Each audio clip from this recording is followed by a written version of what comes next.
100 तक क्वेश्चन हो चुके थे। प्रैक्टिस क्वेश्चन कर रहे हैं भाई, प्रीवियस ईयर क्वेश्चन पेपर में जो पूछे गए थे, और ये प्रैक्टिस क्वेश्चन आपकी बहुत ज़्यादा हेल्प करेंगे।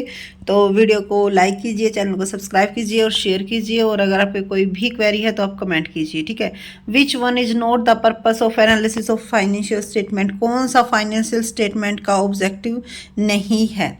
इसमें नहीं है पूछा गया है, तो क्वेश्चन को ध्यान से पढ़ना है आपको। So to assess the current profitability and operational efficiency of the firm, firm की वर्तमान लाभप्रदता और परिचालनता दक्षता का आंकलन करना, ये इसकी हिंदी है। तो देखिए हिंदी गिवन तो है, लेकिन हिंदी इतनी मुश्किल है जिसको कि आप पढ़कर भी समझ नहीं पाओगे, ठीक है। To assess the current profitability and operational efficiency of the firm, क्या करना? इस चीज़ का पता लगाना कि करंट प्रॉफिटेबिलिटी कितनी है एंड ऑपरेशनल एफिशिएंसी कितनी है। जी बिल्कुल, हमें प्रॉफिटेबिलिटी का पता चल जाता है फाइनेंशियल स्टेटमेंट को जब एनालाइज करते हैं हम, ठीक है।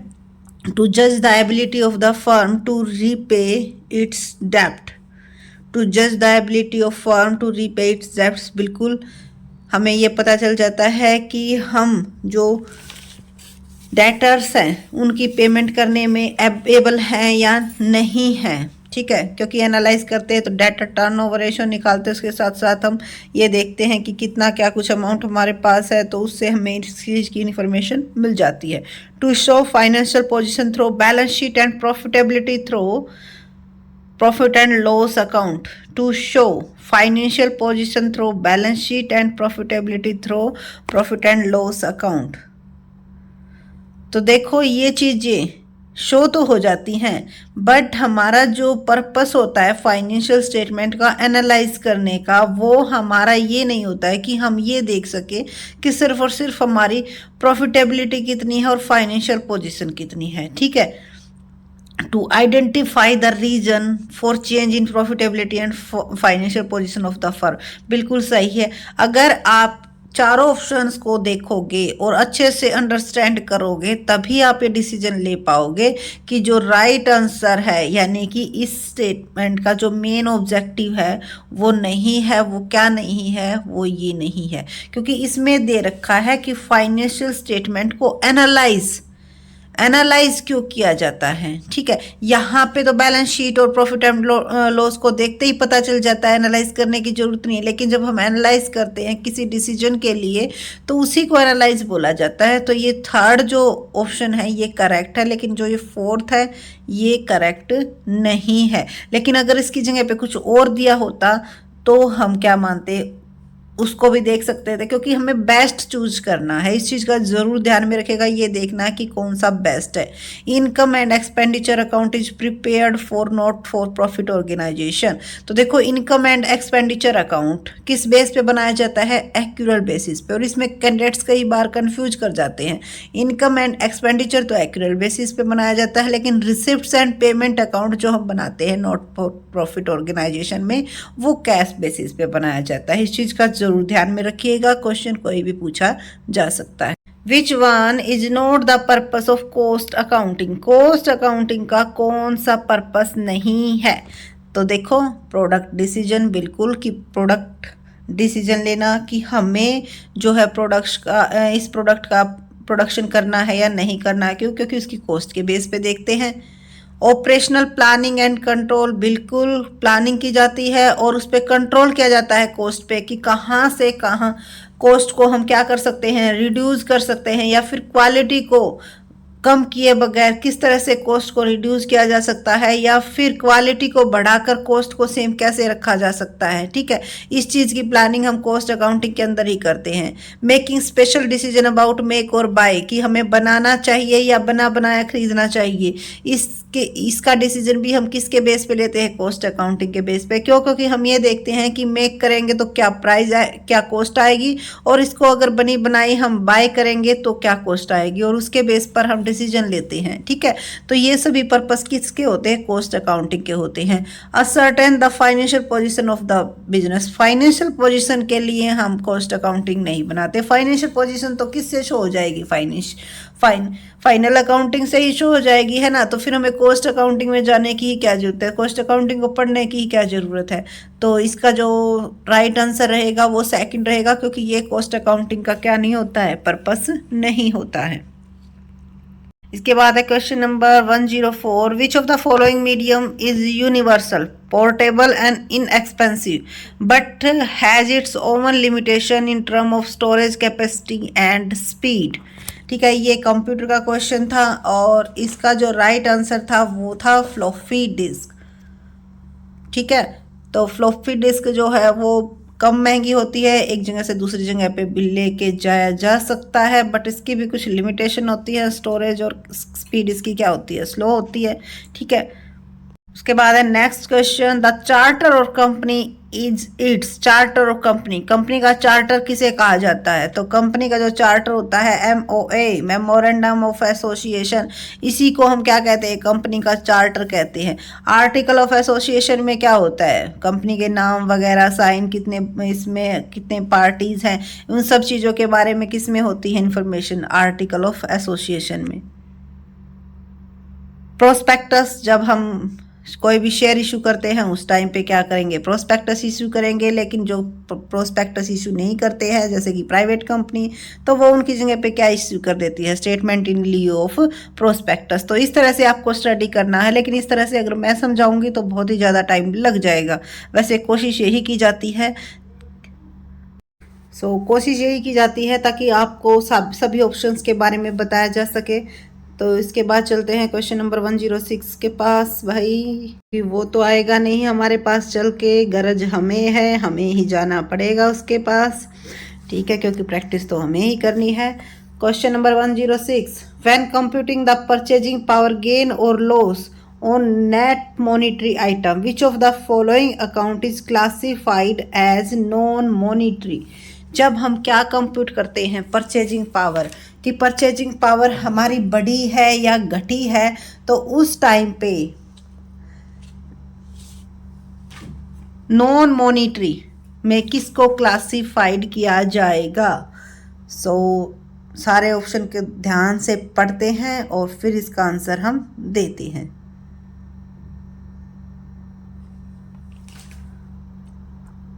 तो देखो ये चारों के चारों ऑप्शन जो भी गिवन है, अलाउंसेस, एडवांस, एमोर्टाइजेशन, प्रीमियम और बोनस पेबल, तो देखो सभी में अकॉर्डिंग मी, क्योंकि देखो मैंने ये क्वेश्चन फर्स्ट टाइम पढ़ा है, तो मेरे अकॉर्डिंग राइट आंसर, वैसे क्योंकि जो ऑफिशियल आंसर की थी इस क्वेश्चन की वो मैंने निशान लगा रखा है, तो उसके अकॉर्डिंग भी वही है, और जो मेरी सोच है उसके अकॉर्डिंग भी यही होना चाहिए था। क्यों होना चाहिए था, क्योंकि जो डेप्रिशिएशन होता है ना वो हमें कहीं पे नहीं करना होता। ठीक है, तो नॉन मॉनिटरी आइटम में हम इसी को क्लासीफाइड करेंगे, बाकी जो भी अलाउंसेस है, एडवांस है या फिर बोनस वगैरह हैं, ये हम क्या करेंगे, पे करेंगे, ये मॉनिटरी टर्म में चले जाएंगे।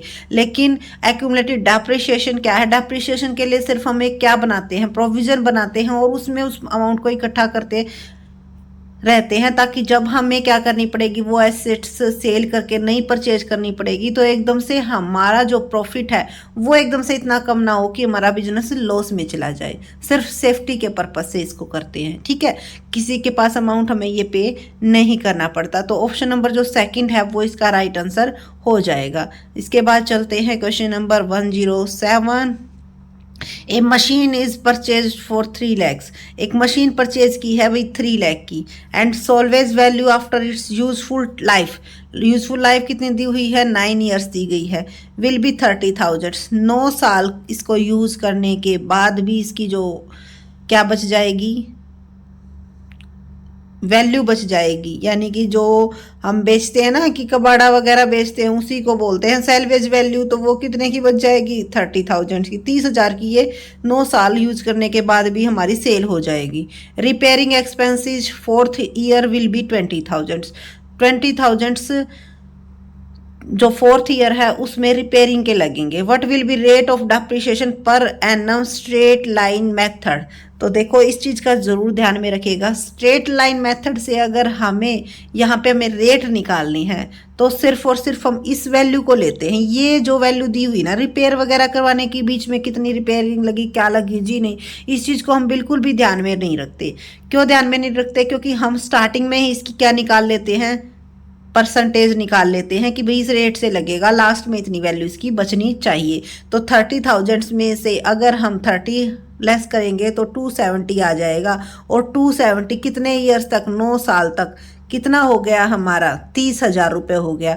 यानी कि 30,000 रुपये एक महीने की अगर हम पेमेंट करें, एक साल की हम पेमेंट करेंगे तो 9 साल तक हमारे पास कितना अमाउंट हो जाएगा, 2,70,000 हो जाएगा। और 30,000 ये तो 3 लाख रुपए मशीनरी के क्या हो जाएंगे हमारे पास, इकट्ठे हो जाएंगे।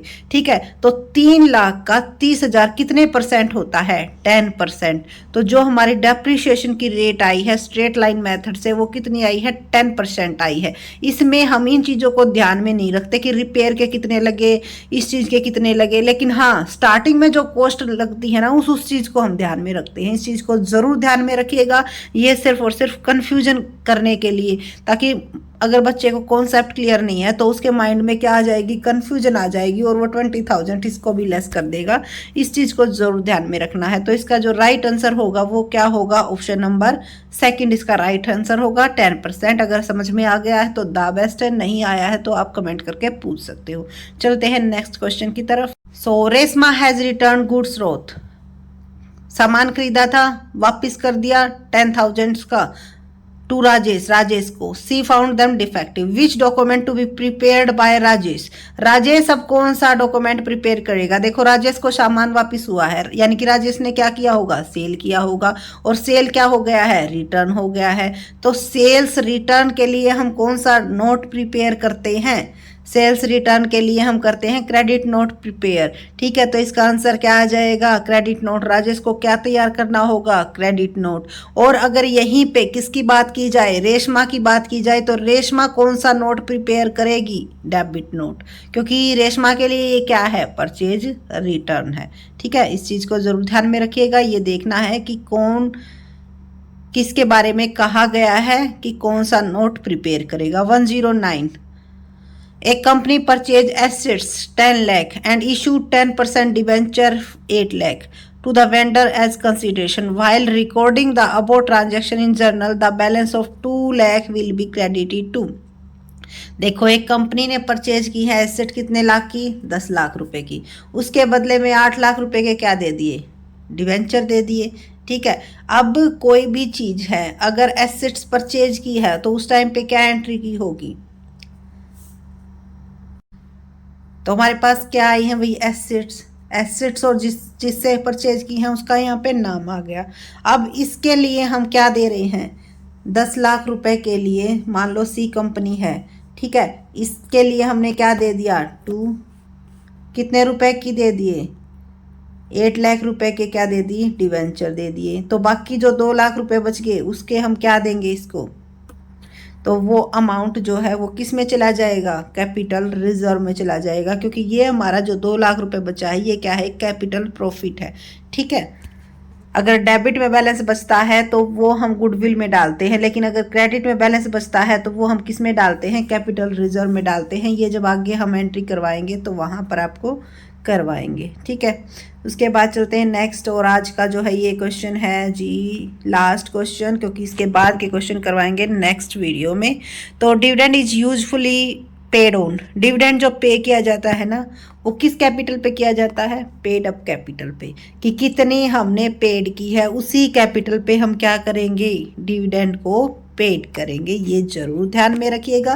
कई बार पेड की परसेंटेज भी निकालनी आ जाती है तो वो हम किस पे निकालेंगे, पेड अप कैपिटल पे निकालेंगे। तो किसी भी टाइप से क्वेश्चन पूछ सकता है, आपका कॉन्सेप्ट क्लियर होना चाहिए। और जो मेरी वीडियो है जो आपने देखी भी होंगी, हर एक में सिर्फ और सिर्फ यही मेरा मेन मोटिव होता है कि बच्चों का किस तरह से कॉन्सेप्ट क्लियर किया जाए। So thank you so much. Video अच्छी लगी तो लाइक कीजिए, चैनल को सब्सक्राइब कीजिए, शेयर कीजिए, और कोई भी क्वेरी है तो कमेंट कीजिए, अच्छे अच्छे कमेंट कीजिएगा, ताकि नेक्स्ट वीडियो में मुझे भी मोटिवेशन मिले डालने के लिए और जल्द से जल्द आपकी डाल पाऊँ। Thank you.